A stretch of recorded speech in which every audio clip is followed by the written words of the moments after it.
What is up, gang? It is I, Carlton Flowers, your crypto pro. Yay! And today, before I hit the road, I'm in the office right now in front of the green screen. I wanted to get this video uploaded and talk to you a little bit about why the US dollar is not going to get replaced by Bitcoin or any other cryptocurrency for that matter. Now, I'm going to start this out with a story that you're seeing in the news, and then I'll make my thesis point. Here lately, we have seen all of the videos of the tens of thousands of illegal immigrants flooding into Texas over the border. You've seen the videos, right? Now, when I was growing up, you never saw videos like that where there would just be mobs of people, like the Chiefs football game is just letting out type of mobs of people, right? You would see like 2 or 3 here or there, or 5 or maybe 10. Usually never more than that. And now we're looking at these videos where you got 10,000 people racing over the border, where you got mobs of people, like a mile-long line, a herd of people going through a river, wading through a river, crossing. You hear kids screaming and all this crazy stuff. And then you kind of wonder, okay, how did all those people just happen to be flooding over at the same time? Or is there a mass exodus coming from all of the South American countries? Doesn't make a lot of sense, does it? Well, while they lie to you on TV, on the news, and I always have to tell my mom every day, she's 87 years old, I say, Mom, you cannot trust what you're hearing on the news because they're lying to you. It's all propaganda. Because the people that own those news networks, they back certain political parties and they're pushing out an agenda and they're not telling you the truth. So I'm puzzled about why all of these people are flooding over the border. And I'm thinking, yeah, man, we should have had the wall, because it's causing a crisis. You have outrage in Chicago in the black community where you've got people saying we're at the bottom of the tier because now we got all of these illegal immigrants coming in and they're taking our spaces. They're taking over our parks. They're shutting down our community centers so they can house them. We're spending money on these illegal immigrants while the black community is suffering.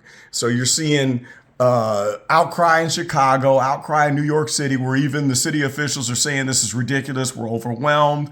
But then what you don't know is that they are fully aware of why all these people are coming in because it was coordinated. And what they're not telling you on the news is that it's United States money and government officials that are in conjunction with people in these South American countries. They're paying them to organize masses of people to get them to come over the border. That's why back in my day, you didn't see more than 5 or 10 at a time, and why you're seeing a stampede of people now.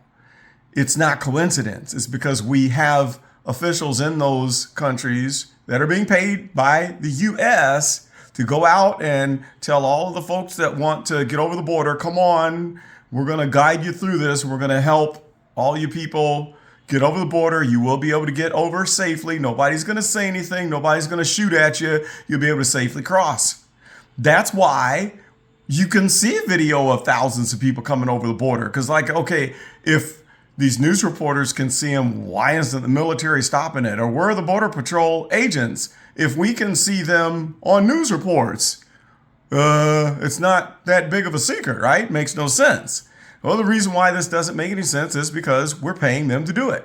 We know full well. And the Border Patrol is not being told to stop those masses of people because it's the United States government that's behind it. Now, here's where it gets interesting. What's in it for the cities? So let's say city of Chicago, city of New York, wherever. What they're doing is making a deal. They're saying we're going to give you $15,000 per person, federal funds. We're paying you to take these people. That's why you see buses, busing them to Chicago, busing them to New York City and other locations. There's buses showing up here in my town now, Jefferson City, Missouri, which is story 2. Okay, so if they can put them on buses and video it and send them, why aren't they sending them back to where they came from? If they're illegal aliens, if they are coming here not through immigration, but just bogarting and coming over the border, how are they not being sent back? It's because we're paying for it. And this is a policy by the U.S. government. That's why. So the city of Chicago gets money and they figure we can make a lot of money on this. $15,000 a person. Hey, bring them on. And now we've seen what? It's in the millions of how many people have been coming illegally just this year. It's in the millions. Okay. I don't know what the official number is. Now it's backfiring. Now they're out of hotel space in New York City. They're out of park space. They're out of homeless shelter space. Same thing in Chicago. Taking over former schools, parks, community centers, taking stuff away from the citizens that are paying the tax dollars, right? Because they got in a little too deep, and now they're starting to holler and scream at the federal government saying, put up a wall. Now, the funniest thing about it is you got all this fighting about, do we do a wall or not? Okay. And that's the stupidest thing in the world, because it doesn't matter. You can have no wall at all, or we can finish the whole entire wall, but it's not going to do any good if we're paying those countries to send millions of people here. And if we're telling the Border Patrol agents, stand down, don't shoot these people, let them in, and then providing them with nice air-conditioned buses to get to their destination, and then providing hotel space, what's a wall going to do? So now here in Jefferson City, we have buses showing up. Our hotels are filled up with illegal immigrants. Guess what? They even get jobs. So there is a company, I won't bust them out, but they used to be known as Westinghouse and then ABB. If you do your own research, you'll know who this company is. It's across the river from Jefferson City, Missouri in Callaway County that makes transformers, and they are hiring these people. I heard it through the grapevine. I've got some inside connections. But here's where it gets really interesting. They're not paying a minimum wage. They're only giving them $8 an hour to do housekeeping stuff. All they're doing is cleaning. So you're telling me that it's just by chance that these millions of people flood over and nobody's stopping them. By chance, they get a nice air-conditioned ride in a charter bus to get to Jeff City. By chance, they get the hotel set up for them. And by chance, they're getting jobs and getting paid money, but they're illegal. Doesn't make any sense.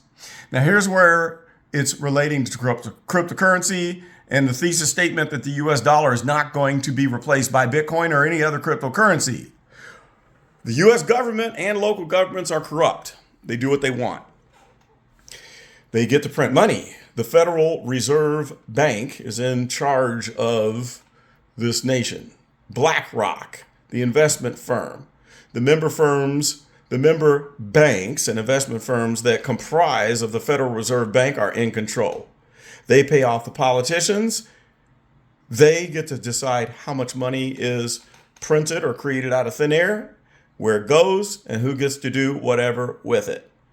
Now, it's probably that some politicians are bribing these cities, and it backfired because it's going to actually hurt them, in order to buy votes.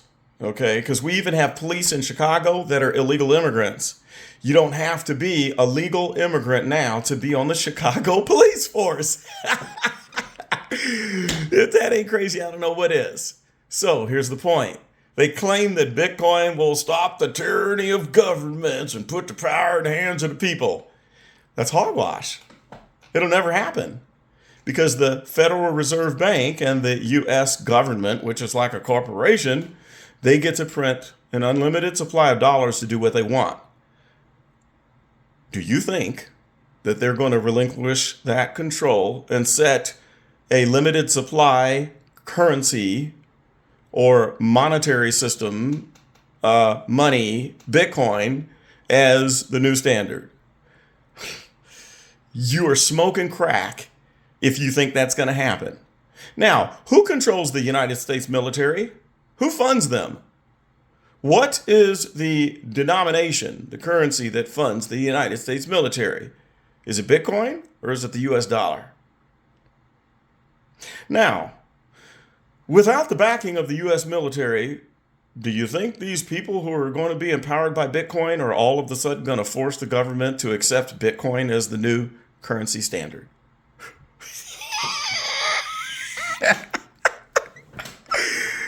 Oh, don't do drugs, kids. Drugs are bad. Okay. Here's another thing. As we have this corruption in all levels of government, and it's at an all-time high, and it is what it is.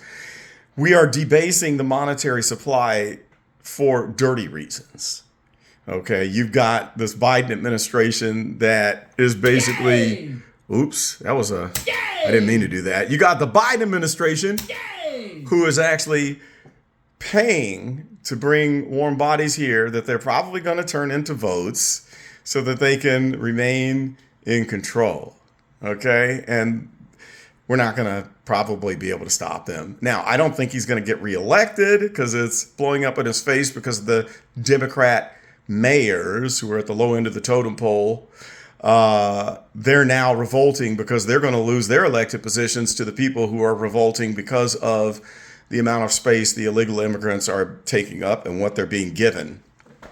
So this is backfiring. That's why it's going to backfire.